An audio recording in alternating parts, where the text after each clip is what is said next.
Hola a todos, el día de hoy vamos a ver el examen físico del paciente endocrinológico. Hasta este punto de la historia clínica nosotros ya hemos llenado la base de datos de nuestro paciente de ectoscopía, los datos de filiación, los datos de antecedentes personales que son muy importantes para saber si tiene alguna comorbilidad y también los hábitos y costumbres que tiene nuestro paciente, ¿no? Muchas patologías endocrinas son secundarias, ejemplo, diabetes, a los hábitos alimenticios que tiene el paciente. Entonces es importante saber qué tipo de alimentación lleva y algunos antecedentes fisiológicos para poder orientar a nuestra hipótesis diagnóstica. Los alimentos ricos en grasa que nosotros consumimos en nuestro organismo se van a metabolizar y se van a transformar en ácidos grasos libres para poder circular por nuestro organismo. Entonces, algunos van a ir como fuente de energía, especialmente durante el ayuno, y cuando hay un exceso de estas, se van a almacenar en forma de triglicéridos, ¿en dónde? En el tejido adiposo. Entonces, de acuerdo a la obesidad central que es característica de los varones, se van a acumular en el tejido adiposo, ya sea las vísceras, el abdomen, los brazos y la espalda. En el caso de las mujeres va a ir hacia la cadera y hacia los muslos, pero en algunas patologías, ejemplo el síndrome de Cushing, en las mujeres y tanto en los varones se evidencia una grasa central y también una grasa en la espalda alta que se conoce como jiba de búfalo. Bien, aparte de todo esto, el almacenamiento visceral, especialmente en el cardíaco, está más relacionado en los varones, ¿no? Con esta grasa androide, y por eso es que los hombres son más propensos a los infartos de miocardio, por la cercanía de este almacenamiento de grasa central o androide en los varones. Pero también hay varias patologías que están relacionadas en igual proporción en hombres y mujeres, ¿no? Alteraciones por el mismo sobrepeso sobre las articulaciones, alteraciones renales y las que pueden visualizar en pantalla. Pero como estos triglicéridos circulan en el torrente sanguíneo, va a afectar en igualdad de condiciones tanto a varones y a mujeres, produciendo la arteriosclerosis, hipertensión, etc. Y bueno, yendo a otra patología endocrina que es desencadenada por esta obesidad, la resistencia a la insulina, que va a conllevar a un posterior cuadro diabético. Entonces, en condiciones de obesidad, se va a producir un exceso de factor de necrosis tumoral alfa e interleucina 6, que junto a los ácidos grasos libres liberados por el tejido adiposo van a activar las cinasas y en consecuencia van a fosforilar residuos de serina, impidiendo la fosforilación por parte del receptor de la insulina activado, y con ello van a cancelar la señal de insulina. Entonces, se ha visto que esta alteración se presenta en la mayoría de casos de resistencia sistémica a la insulina. Es importante también indagar sobre los antecedentes patológicos que tiene nuestro paciente. Si ha tenido algunos ingresos a los centros de salud, ya sea por algún asunto quizá de un traumatismo o secundario a un accidente de tránsito, etc. O quizá algunos desbalances en sus valores glicémicos, entre otros. Todo es importante, entonces nosotros debemos indagar y tratar de sacar todos los datos posibles para no dejar ningún dato en el aire. También es importante preguntar a nuestro paciente sobre los antecedentes patológicos, familiares, llámese estos, preguntar si tiene familiares de primera línea o segunda línea, de enfermedades como diabetes mellitus, que son heredables, o enfermedades autoinmunes, debido a que, ejemplo, la tiroiditis o el hipotiroidismo autoinmune puede estar presente, u otras patologías. Bien, en el sistema endocrinológico, cuando ya lleguemos a la parte de hipótesis diagnóstico, vamos a tener que orientarnos a si es una patología primaria, secundaria o terciaria. ¿Y cómo lo vamos a hacer? Desde la exploración del examen físico de la mano también con los antecedentes. Es por eso que no debemos dejar escapar nada que pueda ser de ayuda, ¿no? Ejemplo, nosotros hablamos de patologías endocrinas primarias cuando la glándula secretora de estas hormonas endocrinas está afectada. Entonces nos vamos por una patología endocrina primaria. Ejemplo, hipotiroidismo, ¿no? Si la glándula tiroides está afectada, entonces yo diré que es un hipotiroidismo primario. Cuando hablamos de patologías endocrinas secundarias, está afectada la hipófisis. Entonces el paciente va a referir cefaleas por la continuidad y la cercanía, por la posición anatómica que tiene con el quiasma óptico. Nuestro paciente va a referir algunas alteraciones visuales, ¿no? Entonces, paciente que viene con cefaleas, alguna alteración visual, y vemos también en semiología si tiene quizá hirsutismo y algunos síntomas como náuseas o vómitos en escopetazos que son característicos de cualquier masa, que nos haga pensar que tal vez la hipófisis está afectada, ¿no? Entonces, luego vamos a orientarnos por lo que es más probabilístico a lo que es menos probabilístico, ¿no? Referido a esto como la frecuencia de algunas patologías. Entonces vamos a poder orientarnos a si es un macro o microadenoma, pero vamos a poder sustentar todo esto con la ayuda diagnóstica, que son los exámenes auxiliares de dosaje hormonal, entre otras pruebas imagenológicas que nos van a ayudar. Luego de esta introducción ya vamos a entrar al examen físico per se. Este es el contenido. Sin más, iniciemos. Vamos a iniciar con un dato muy importante que es la toma de signos vitales. Entonces podemos iniciar con la presión arterial o también temperatura corporal.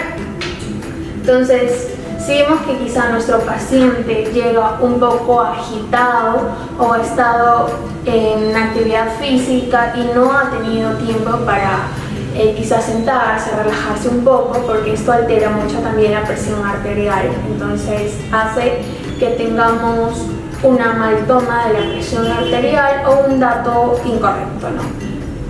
Si nosotros vemos que el paciente está un poco agitado, ha estado caminando, esperamos que descanse unos 5 o 10 minutos.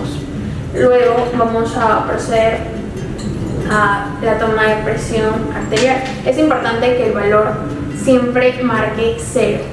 Entonces, este brazalete va después de ubicar la arteria braquial. Entonces, ubicamos la arteria con nuestros 2 dedos. Nunca se hace con el primer dedo debido a que el pulso propio que tiene el primer dedo puede interferir y darnos una mala orientación. Entonces, ubicamos la arteria y luego vamos a colocar en el brazo de nuestro paciente, ¿no? Otro dato importante es que nos ayuda a canalizar el pulso acá, ¿no? Entonces la arteria debe quedar entre estas dos tubos o mangueras. Entonces vamos a colocar de esta manera. Es importante obviamente pedirle al paciente que se quite lo que tiene encima suyo. Por ejemplo, si tuviera una chompa o una casaca, por favor amablemente pedir al paciente que se la retire, ¿no? En el caso de que nuestro paciente esté orientado en tiempo, persona y espacio. Si ya quizá llega en un estado inconsciente, nosotros mismos o con ayuda del familiar procedemos a desvestir. Entonces colocamos de este modo, ya ubicando la arteria, y procedemos a cerrar. Es importante que la arteria o la toma de presión se haga a la altura del corazón, ¿no? Y que esté en una superficie relajada, no haciendo presión. Y luego vamos a ayudarnos con nuestro estetoscopio. Bueno, en el día de hoy no tenemos a un paciente, entonces yo misma me voy a autoexaminar. Las olivas del estetoscopio deben ir siempre hacia adelante, ¿no? Entonces nos la colocamos, vemos que nuestro diafragma esté funcionando correctamente, procedemos a colocarlo. Recuerden que el paciente debería estar sin esta prenda, ¿no?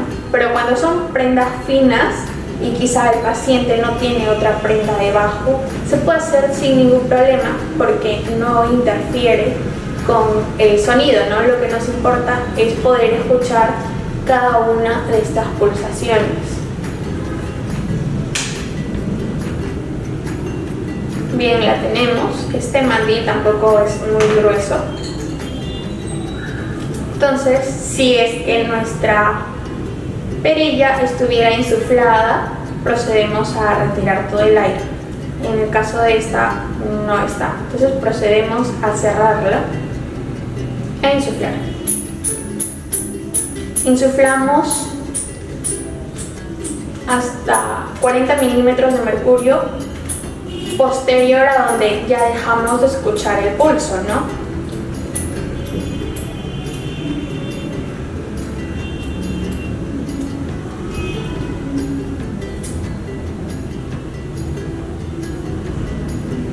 Y luego abrimos suavemente, pero sin quitar nuestros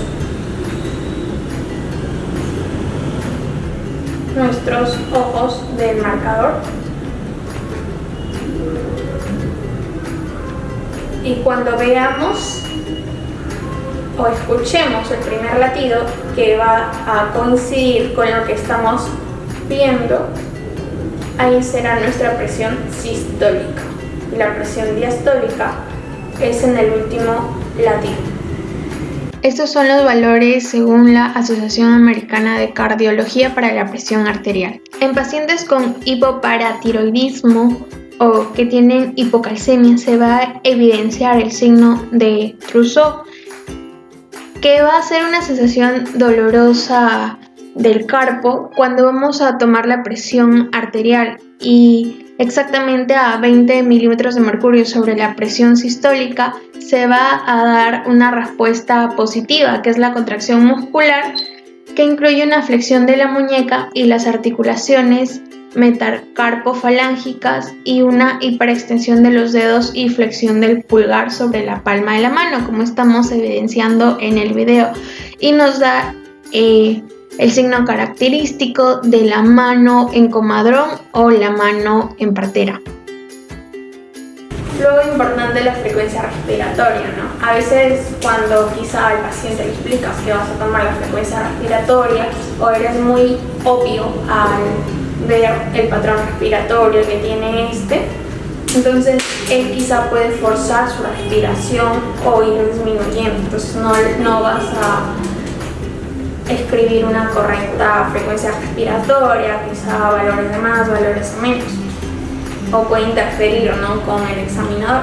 Entonces lo que puedes hacer es separar 2 minutos y vas a hacer un 2 en 1.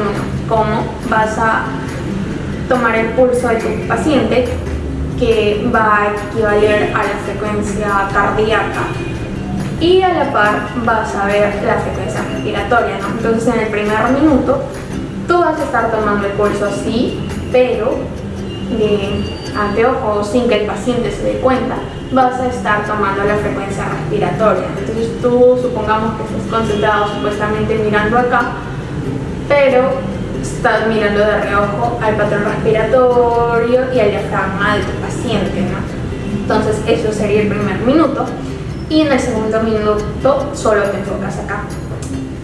Y ya, luego siempre anotar todos los valores, ¿no?, del paciente.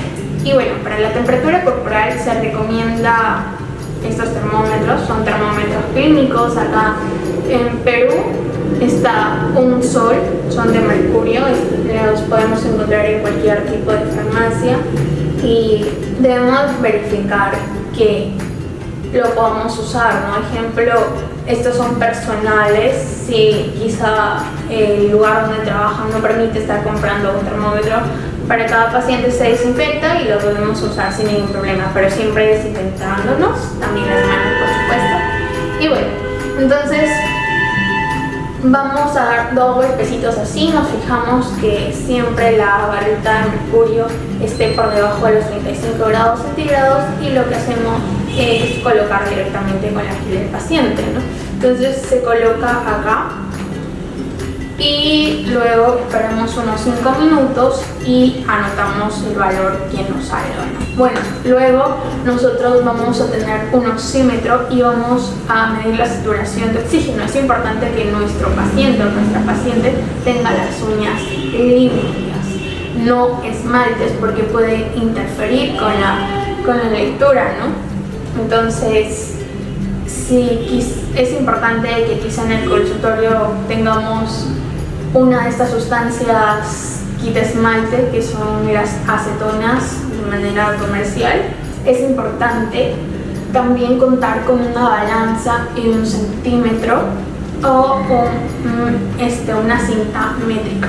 ¿Para qué? Para tallar a nuestro paciente. Entonces tomamos la talla de nuestro paciente, el peso, y ya podemos sacar el índice de masa corporal y tasarnos si está nuestro paciente con un índice de masa corporal adecuado para su peso y talla, o quizá está en sobrepeso o en algún grado de obesidad, o quizá le falta algunos valores, algunos kilos para estar dentro del rango de los valores normales. Debemos de Describir al paciente, ¿no? Por ejemplo, imaginemos que es un paciente varón que ingresa al consultorio.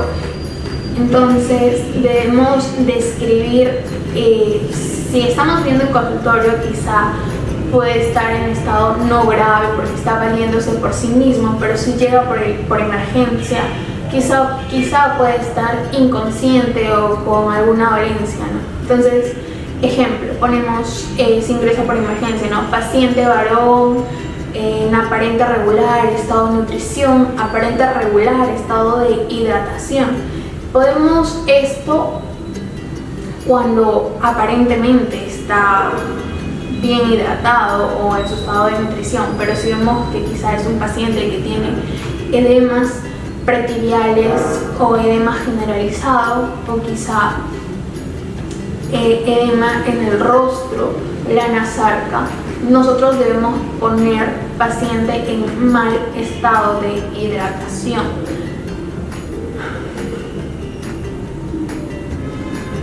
Es importante también ver la posición o la postura del paciente. Algunas patologías nos pueden orientar, quizá, ejemplo, pacientes que no toleran el decúbito, quizá hay una extravasación de líquido o quizá un derrame que nos está orientando a que nuestro paciente no pueda tolerar el decúbito porque va a comprimir lo que es los lóbulos pulmonares. Estos no se van a poder expandir, entonces le dificulta la respiración.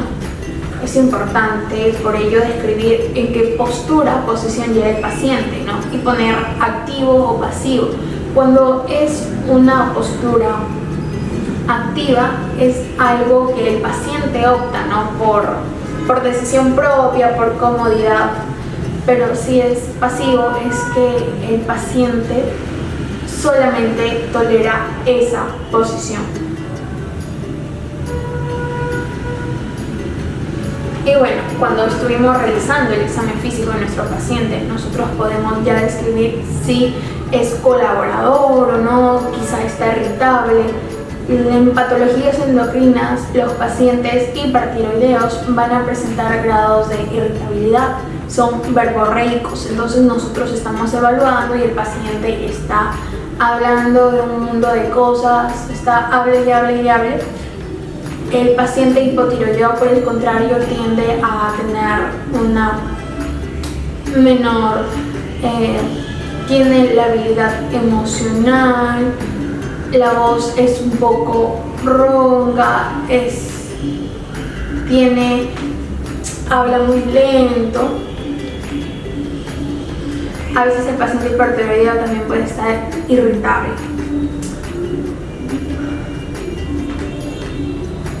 Y bueno, siempre ver si quizá tiene alguna vía antes que nosotros lo examinemos, ¿no? Y la posición de esta, si tiene catéter venoso, no tiene catéter venoso, si tiene vías, no tiene vías, dónde las tiene, localización, si está con almohada, no está con almohada, los grados también de esta almohada, ¿no? Que nos pueden también orientar a algunas patologías asociadas o ya a un mayor grado de alguna patología endocrinológica que haya comprometido a otro sistema, en este caso el sistema quizá cardíaco o respiratorio, ¿no?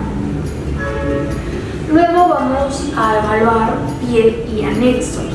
Los pacientes hipertiroideos tienden a tener el cabello delgadito, entonces cabellos delgados nos orientan quizá también a un paciente hipertiroideo, cabellos gruesos y un poco seco a los pacientes hipotiroideos.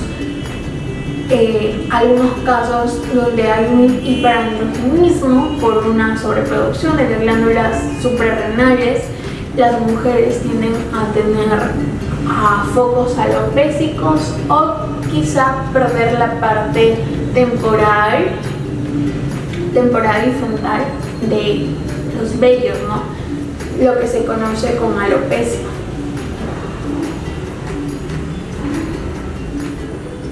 Es importante revisar la simetría del cuello. Si notamos alguna excavación de piel, algún abultamiento de la piel, cómo está la coloración, las lesiones primarias y secundarias que presenta la paciente o el paciente, si están con contornos uniformes, con contornos no uniformes,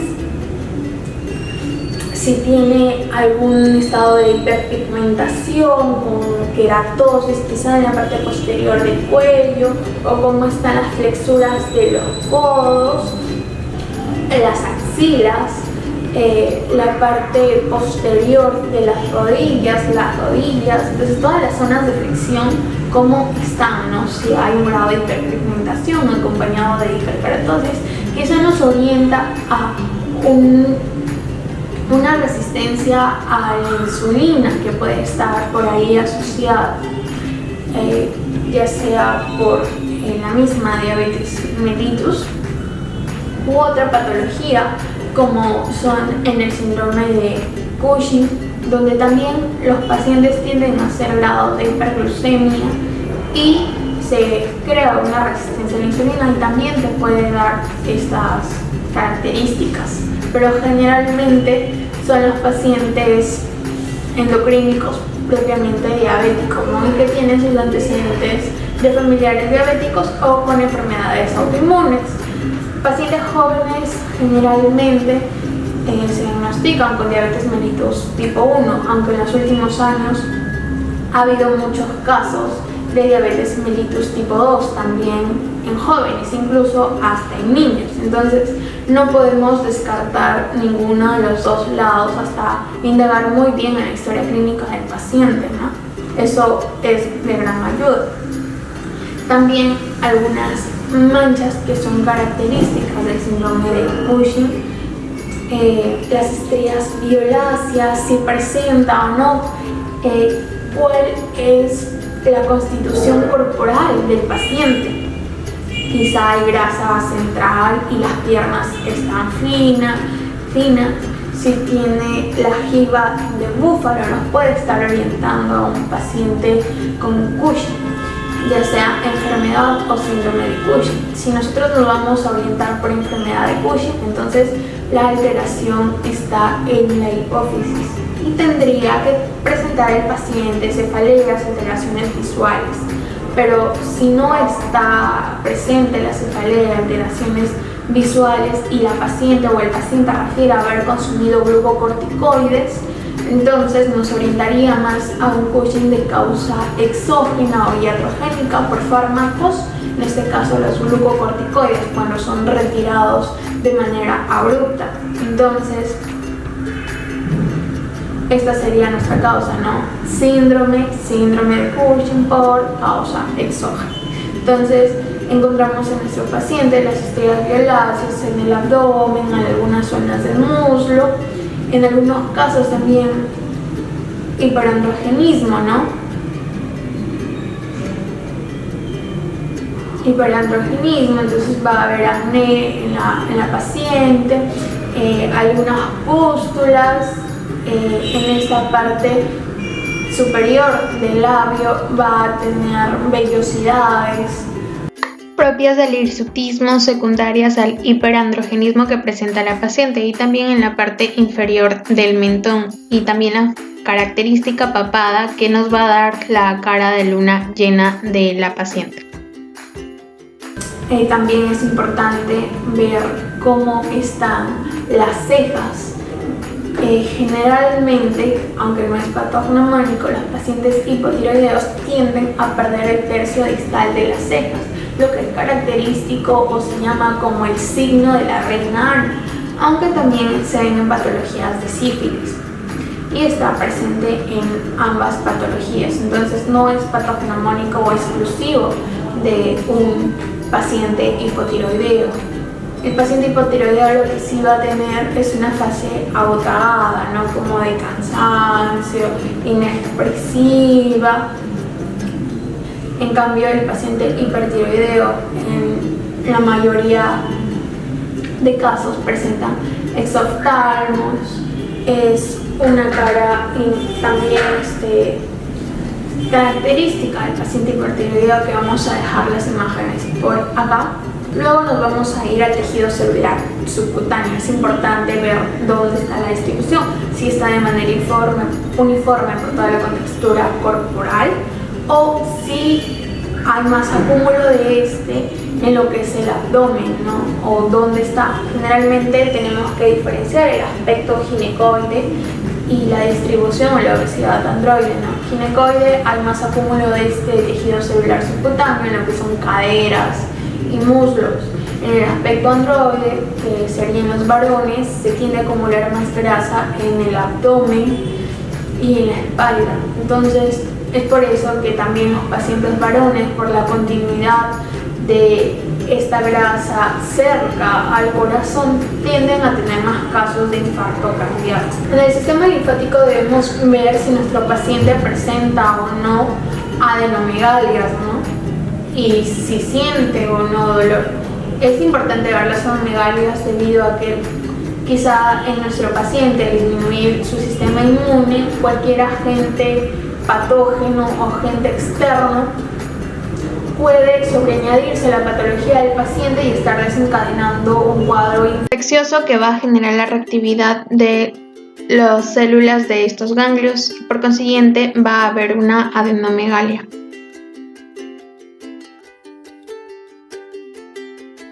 La hipotiroidea se caracteriza por una cara ancha, redonda, unas mejillas fofas y párpados abultados. La hendidura palpebral es más estrecha. Se conoce como el signo de ojo porcino por pequeño, hundido y de mirada apagada. La nariz es ancha y los labios gruesos. La fase hipertiroidea se caracteriza por un exoftalmos bilateral, agrandamiento de la hendidura palpebral, una mirada de sorpresa o de susto, conocida como una fascia trágica. Ahora les estoy compartiendo un video de una paciente que presenta hipertiroidismo. Este video lo he puesto en velocidad avanzada en 4X para que ustedes puedan visualizar el video completo. No es que nuestra paciente esté parpadeando de una manera demasiado rápida. Esta paciente presenta un exoftalmos bilateral y una alteración del músculo recto superior de la órbita. Entonces se le está haciendo unas pruebas a la paciente para ver si tiene alguna alteración en la convergencia o no de la mirada. A continuación están haciendo una medición con un exoftalmómetro para ver si tiene o no exoftalmos. Efectivamente la paciente sí presentó exoftalmos, y si no contamos con este instrumento nosotros podemos hacer la medición con una regla de 20 o 30 centímetros que tengamos en casa, y si la diferencia resulta mayor de 2 milímetros, efectivamente este paciente o la paciente a la que están evaluando presentará exoftalmos. La medición se hace tomando el borde de la órbita de ambos ojos. Entonces, luego vamos a medir con el surco lacrimal y hacemos una diferencia. Luego están evaluando si la paciente presenta el signo de Moebius, que es la falta de convergencia de los ejes oculares al mirar al observador acercándose, y el signo de Graf, que el párpado superior no sigue uniformemente al movimiento del globo ocular hacia abajo y queda la esclerótica blanca. Entonces nuestra paciente sí presentó del lado izquierdo.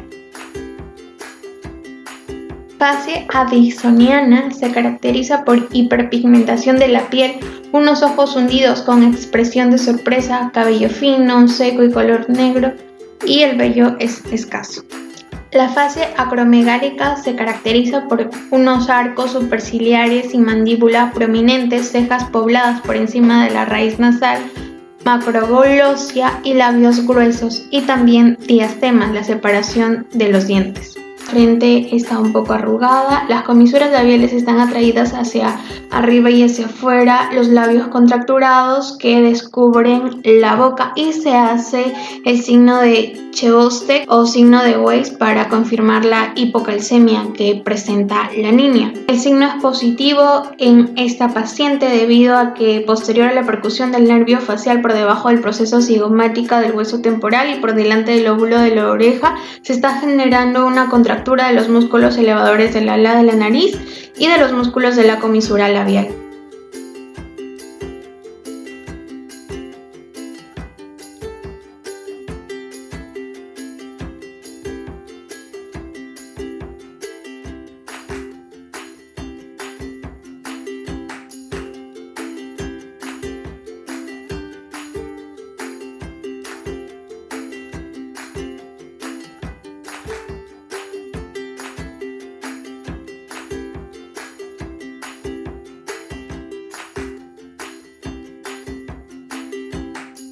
Iniciamos por el cuello del paciente, posición neutra y posteriormente en posición de hiperextensión, tratando de identificar cualquier tipo de crecimiento de la glándula o existencia de nódulos visibles. La inspección haremos anterior, lateral y posterior. Luego procedemos a la palpación. Existen 3 tipos de palpación de las tiroides. La maniobra de Carbain es la palpación bimanual. Nos situamos detrás del paciente. Vamos a utilizar las 2 manos del paciente de modo que los pulgares quedan en contacto con la línea posterior del cuello, y luego vamos a identificar las estructuras de la línea media del cuello pasando por el hueso yoides, cartílagos, yoides y cartílago cricoides, y posteriormente la glándula tiroides. Palpamos un nódulo a la vez con una mano, luego con la otra vemos la glándula. Es importante la simetría. Un lóbulo sigue todos los principios del anterior mayor, pero varía la posición del examinador, colocándose el mismo delante del paciente y haciendo la palpación de las glándulas con los pulgares. Por último, en la maniobra de Kirle usamos solo una mano en forma de pinza. Describa los hallazgos sobre la glándula. Si este es palpable, verifique la consistencia, la sensibilidad. Además, esté atento a la existencia de nódulos. Recuerda, lo normal es no palpar la glándula. Si encuentra un bocio, clasifique según la escala de la OMS. El bocio grado 0A, sin bocio. Grado 0B, glándula solo palpable con el cuello en hiperextensión. Grado 1, glándula palpable y visible con el cuello en hiperextensión. Grado 2, glándula palpable y visible con el cuello en posición normal. Grado 3, glándula visible a distancia. Grado 4, bocio gigante o bocio múltiple. La maniobra de Marañón o de Pemberton es positiva cuando al levantar ambos miembros superiores tocando las mejillas con la cara interna del brazo respectivo se va a producir una congestión facial o una dificultad leve respiratoria, indicando que hay presencia de un bocio intratorácico o retroesternal. La evaluación del pie diabético corresponde a 5 esferas. La primera es dermatológica. Vamos a evaluar el estado de la piel de nuestro paciente, el estado de las uñas de los pies, si hay presencia o ausencia de alguna ulceración o cicatrices previas. Músculo esquelético, que sería la segunda esfera, vamos a evaluar la movilidad y alguna normalidad estructural como los dedos en garra o los pies de Charcot. En la esfera neurológica vamos a evaluar si hay presencia o disminución de la sensibilidad, esto mediante la evaluación con monofilamento. Luego en la esfera vascular vamos a evaluar la temperatura, los pulsos, especialmente los pulsos pedios y los pulsos tibiales posteriores. Finalmente también es importante evaluar el calzado del paciente, ¿no? Cómo es la superficie tanto interna como externa y qué tan ajustado o suelto le queda al paciente. Ahora lo que podemos ver en pantalla es que se va a iniciar la prueba con monofilamento, y antes de realizar la prueba se procede a explicar al paciente. Se van a realizar en 4 puntos.